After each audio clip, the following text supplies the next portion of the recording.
My hands were shaking so badly I could barely hold my phone. I stood in my kitchen, staring at what should have been a simple birthday gift, but my whole body was telling me to run. The silver wrapping paper with its cheerful red bow looked innocent enough sitting on my counter, but something was terribly wrong. "Mom, please don't touch it," Angel whispered behind me, her voice filled with fear I'd never heard before. My 13-year-old daughter was pressed against the kitchen wall, as far away from the gift box as she could get while still being in the same room with me. I wanted to tell her she was being silly. I wanted to laugh and say it was just a present from Grandma Linda, but I couldn't. Because now that I was really looking at the box, really paying attention, I could see what Angel had seen. What I had missed completely when the delivery man handed it to me this morning. The box was moving. Not a lot. Just tiny, almost invisible movements that made my stomach drop to the floor. And there were holes. Small, carefully made holes along the sides that I hadn't noticed before. Holes that looked like they were made on purpose. Holes that something inside needed to breathe. "Angel," I said, trying to keep my voice calm even though my heart was beating so fast I thought it might explode. "How long have you known something was wrong with this box?" "Since you put it on the counter this morning," she said, her voice barely above a whisper. "I saw something move inside it when you weren't looking. Something dark. And I heard scratching." Scratching. Now that she said it, I could hear it too. Very faint, but definitely there. Like tiny claws or scales against cardboard. I took a step back from the counter, my mind racing. Linda had sent this box for my birthday. My mother-in-law, who had been acting strange lately, who had been asking weird questions about my schedule, who had looked at me with such anger during our last family dinner when Mike took my side in an argument. "What are you going to do, Mom?" Angel asked, and I could hear the trust in her voice. She believed I would know what to do. She believed I would keep us safe. But I had no idea what to do. What do you do when you realize the birthday gift sitting in your kitchen might be dangerous? When your own family might have sent you something that could hurt you? The scratching sound got a little louder, and I saw the box shift slightly on the counter. Whatever was inside was getting more active. I pulled out my phone with trembling fingers. Angel was right. Every instinct I had was screaming at me not to open that box, not to touch it, not to go anywhere near it. "I'm calling 911, I said, and Angel's face showed relief for the first time all day. As I dialed, I couldn't stop staring at the box. This morning, I had been so happy. It was my birthday. I had a loving husband, a wonderful daughter, and what I thought was a thoughtful gift from my mother-in-law. Everything seemed perfect. Now I was calling the police because I was afraid to open a present. The phone rang once, twice. 911, what's your emergency?" I opened my mouth to speak. But how do you explain this? How do you tell someone that you think your mother-in-law might have sent you something dangerous for your birthday? How do you say that without sounding crazy? "Hello? Are you there?" "Yes," I finally managed to say. "I need help. I think someone sent me something dangerous in a gift box. There's something alive inside it, and I'm afraid to open it." Angel moved closer to me, and I put my arm around her. Whatever happened next, at least I had listened to her. At least I hadn't opened that box. But as I waited for the dispatcher to respond, one question kept running through my mind. What exactly had Linda sent me, and why? What do you think is inside the box? Let me know in the comments below. And don't forget to subscribe for the next chapter. 6 hours earlier, my day had started like a dream. I woke up to the smell of coffee and pancakes drifting up from the kitchen. Mike had already left for his construction job, but he'd left little notes all around our bedroom. One on my mirror said, "Happy birthday to the most beautiful woman in the world." Another on my nightstand read, 34 looks amazing on you." I smiled as I collected each note, feeling loved and special. When I walked downstairs in my pajamas, Angel was standing at the stove, carefully flipping pancakes. She had flour in her dark hair and syrup on her cheek, but she looked so proud of herself. "Happy birthday, Mom," she said, beaming at me. "I made your favorite breakfast." The pancakes were a little burnt around the edges, and she'd used way too much vanilla in the batter, but they were perfect because she'd made them with love. We sat at our kitchen table, the same one where we'd eaten thousands of meals together, and she handed me a card she'd made herself. The front had a drawing of our family, stick figures holding hands in front of our house. Inside, she'd written in her careful handwriting, "To the best mom in the world. Thank you for always keeping me safe and for believing in me. I love you more than all the stars in the sky." I felt tears in my eyes as I hugged her tight. "I love you too, Angel, more than you'll ever know." We spent the morning together, just the two of us. Angel helped me water the plants in our garden while I told her stories about when I was her age. She laughed at my jokes and asked questions about everything. These were the moments I treasured most. Just normal, quiet time with my daughter. At exactly 10 o'clock, our doorbell rang. Angel and I looked at each other, wondering who it could be. When I opened the door, a delivery man stood there holding a large box wrapped in beautiful silver paper with an elegant red bow. "Delivery for Sandra Martinez," he said with a smile. "That's me," I said, signing for the package. The box was heavier than I expected, and I had to use both hands to carry it inside. Angel followed me to the kitchen as I set it on the counter. There was a small card attached to the ribbon, and when I opened it, I recognized Linda's neat handwriting immediately. "Happy birthday, Sandra. I hope you enjoy this special gift. It's something I picked out just for you. Love, Linda." I felt a warm feeling in my chest. Linda and I hadn't always gotten along perfectly, especially since she'd moved closer to us after her husband died last year. Sometimes she made comments that hurt my feelings, and she had a way of making me feel like I wasn't good enough for her son.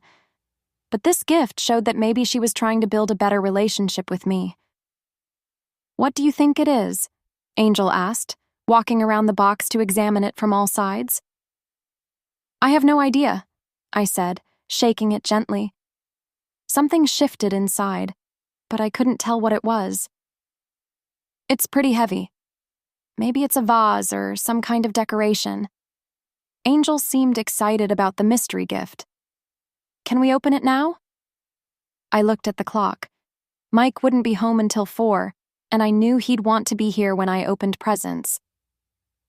"Let's wait for Dad to get home. He'll be disappointed if he misses it." Angel nodded, understanding. We decided to leave the box on the counter where we could admire the pretty wrapping while we waited. The rest of the morning passed peacefully. I called my sister to thank her for the birthday card she'd sent, and my friend Jessica called to wish me happy birthday. Angel and I made lunch together, grilled cheese sandwiches and tomato soup, another one of our traditions. Everything felt normal and happy. I had no idea that in just a few hours, that innocent-looking box would turn my perfect birthday into the most terrifying day of my life. If someone had told me that morning that I'd be calling 911 because of Linda's gift, I would have laughed. But sometimes the most dangerous things come wrapped in the prettiest packages. After lunch, I noticed Angel started acting differently around the gift box. At first, I thought I was imagining it, but as the afternoon went on, her behavior became impossible to ignore. Every time I walked near the kitchen counter where the box sat, Angel would suddenly appear beside me with some excuse to pull me away. When I went to wipe down the counter after our meal, she quickly said, "Mom, can you help me with my math homework?" When I reached for my coffee mug that I'd left near the box, she jumped up and said, "I'll get it for you." The third time it happened, I started paying closer attention. I was putting away the clean dishes when Angel practically ran into the kitchen. "Mom, didn't you say you wanted to organize your closet today?" she asked, grabbing my arm gently but firmly. "Angel, what's going on?" I asked, looking at her carefully. "You're acting strange." She glanced at the gift box, then quickly looked away. "Nothing's wrong. I just thought we could spend time together before Dad gets home." But something was definitely wrong. Angel was usually excited about presents and surprises. When her birthday came around, she could barely contain herself waiting to open gifts. Yet here she was, seemingly trying to keep me away from mine. Around 2 o'clock, my friend Jessica called again to ask about my birthday gifts. "So what did you get?" she asked cheerfully. "Anything exciting?" I started to tell her about Linda's gift, but Angel, who had been reading on the couch, suddenly stood up and walked over to me. "Mom, can I talk to you about something important?" she interrupted, which was very unlike her.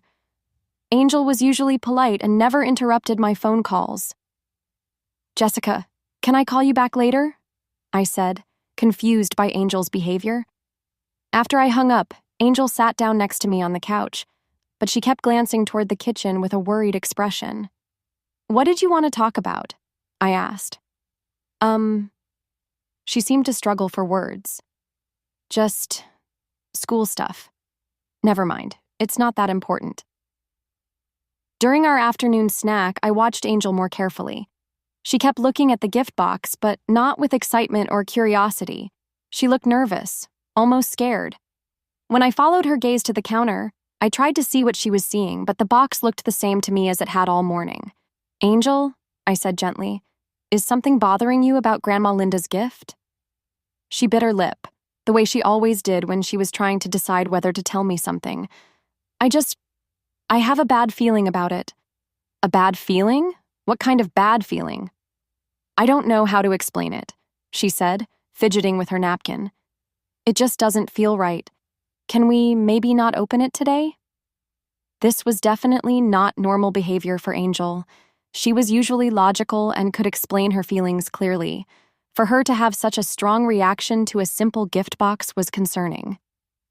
I started thinking about Linda and our recent interactions.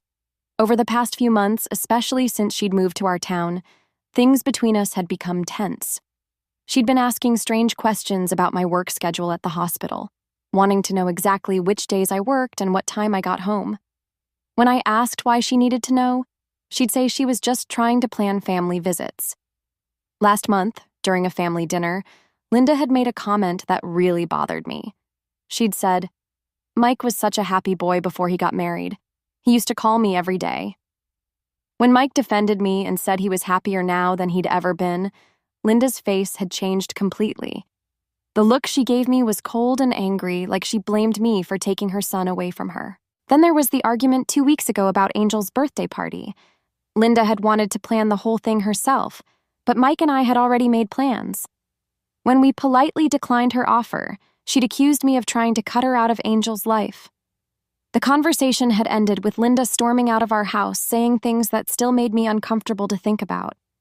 As I sat there watching Angel's worried face, I started to wonder if maybe her instincts were picking up on something I was missing.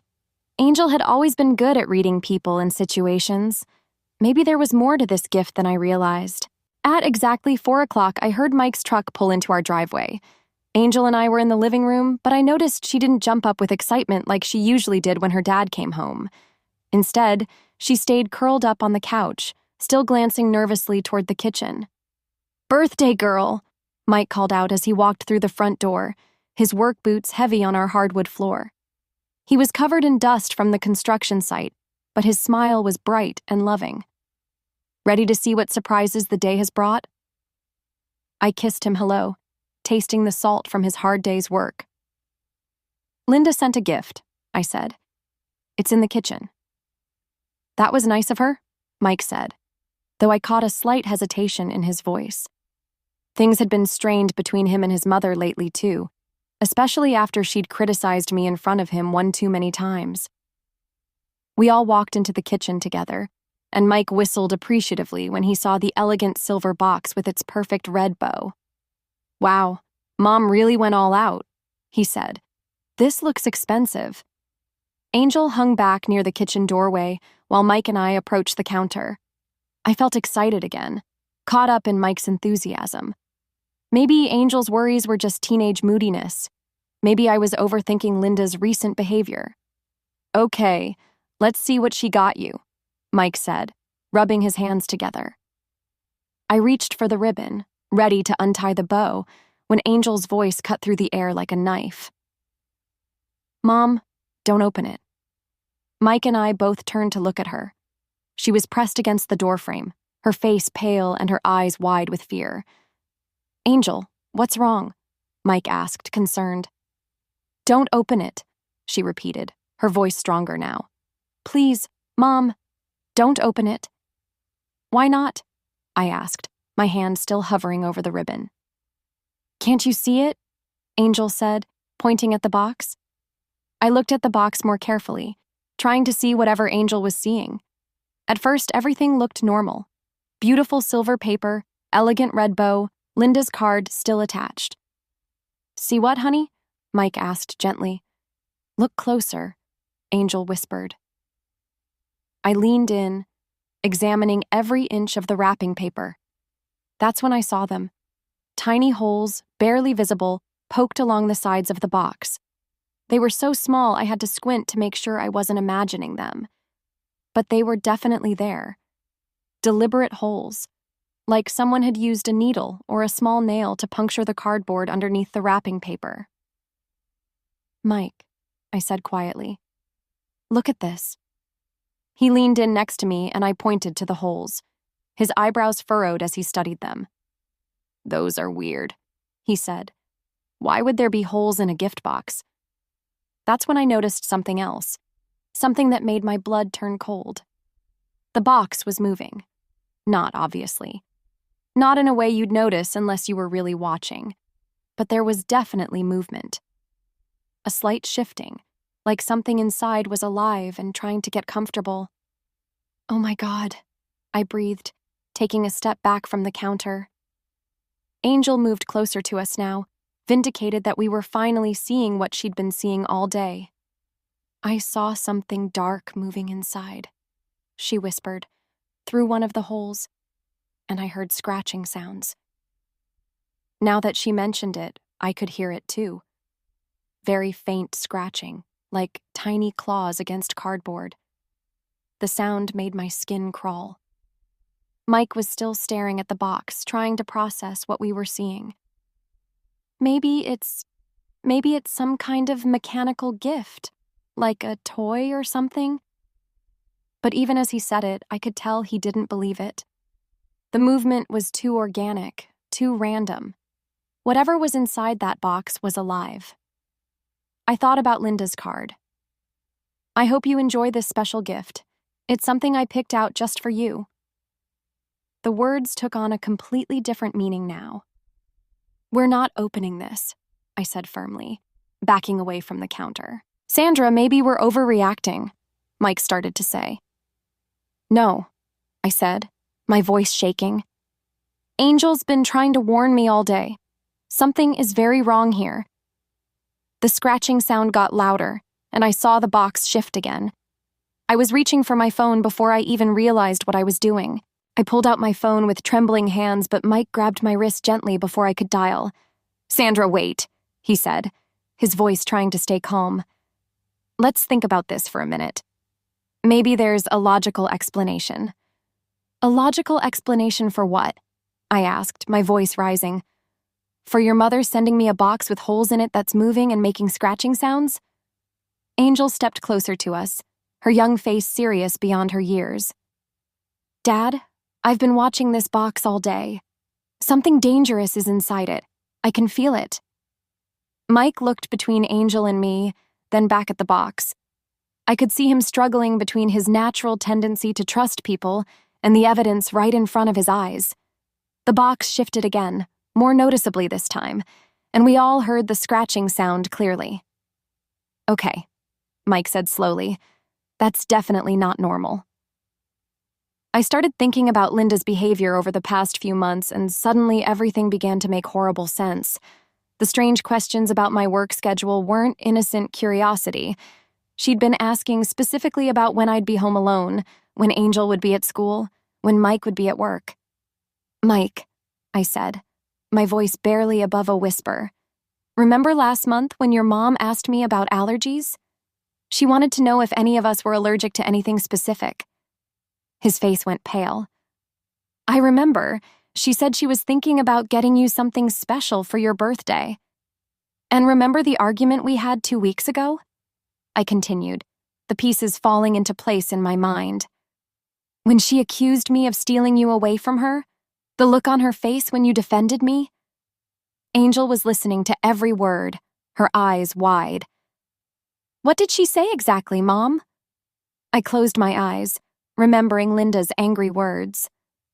She said I had ruined her family, that I had taken her son away and turned him against her. She said I would regret the day I married into her family. Mike ran his hands through his hair, looking sick. I thought she was just upset. I thought she'd get over it. The scratching from inside the box became more urgent, and I noticed the silver wrapping paper starting to move slightly, as if whatever was inside was becoming more active. There's something else, I said, my heart pounding. Last week, when she came over for dinner, I found her in our bedroom. She said she was looking for the bathroom, but she was going through my jewelry box. Why didn't you tell me? Mike asked. I thought maybe I was being paranoid, but now... I looked at the box again, and a chill ran down my spine. What if she was looking for information about me, about my routines, my schedule, my habits? Angel suddenly grabbed my arm. Mom, remember when Grandma Linda asked me about your favorite room in the house? She wanted to know where you spent the most time when you were home alone. The kitchen. I spent most of my time in the kitchen when I was home alone, reading, paying bills, having my morning coffee, and that's exactly where I would have opened this box if Angel hadn't stopped me. We need to call the police, I said firmly. Right now. Sandra, she's my mother, Mike said, but his voice lacked conviction. Maybe we should call her first and ask her what's in the box. No, Angel said with surprising force. Dad, what if calling her gives her time to run away? What if she's done this to other people? The scratching sound got even louder, and now we could all see the box moving more obviously. Whatever was inside was getting agitated. I thought about Linda's questions about allergies, her interest in my schedule, her anger toward me, and her access to our house. I thought about how she'd been acting strange ever since her husband died, how she'd become obsessed with Mike and resentful of our marriage. I'm calling 911, I said, starting to dial. Whatever's in that box, Linda sent it to hurt me, I'm sure of it. Mike didn't try to stop me this time. He was staring at the box with growing horror, finally accepting what Angel and I already knew. Something very dangerous was inside that innocent-looking birthday gift, and his mother had sent it to me on purpose. The question was, what exactly was in there and how much time did we have before it got out? 911, what's your emergency? The dispatcher's calm voice came through my phone speaker. My name is Sandra Martinez, I said, trying to keep my voice steady. Someone sent me a package that I believe contains something dangerous. There's something alive inside it, and I'm afraid to open it. Can you describe what you're seeing, ma'am? I looked at the box, which was now moving more noticeably. The box has small holes poked in the sides, and I can hear scratching sounds coming from inside. Whatever's in there is moving around. Are you in immediate danger right now? I don't think so, as long as we don't open the box. But I'm scared of what might happen if we do. Mike was pacing behind me, running his hands through his hair. I could see the internal battle on his face. Part of him still couldn't believe his mother would do something like this, but the evidence was right in front of us. Ma'am, I'm sending police and animal control to your location immediately, the dispatcher said. Can you and your family move to a safe area away from the package? Yes, we can go to our backyard. Please do that now and stay on the line with me. Angel was already heading toward the back door, clearly relieved that adults were finally taking this seriously. Mike grabbed my hand as we followed her outside, but I could see the embarrassment and confusion on his face. Sandra, what if we're wrong? He whispered as we stepped onto our back patio. What if it's just some kind of weird gift and we're calling the police on my mother for nothing? Then we'll apologize, I said firmly. But Mike, look at the facts. The holes, the movement, the scratching sounds, her recent behavior toward me. This isn't normal. Angel sat down on our patio chair, finally looking relaxed for the first time all day.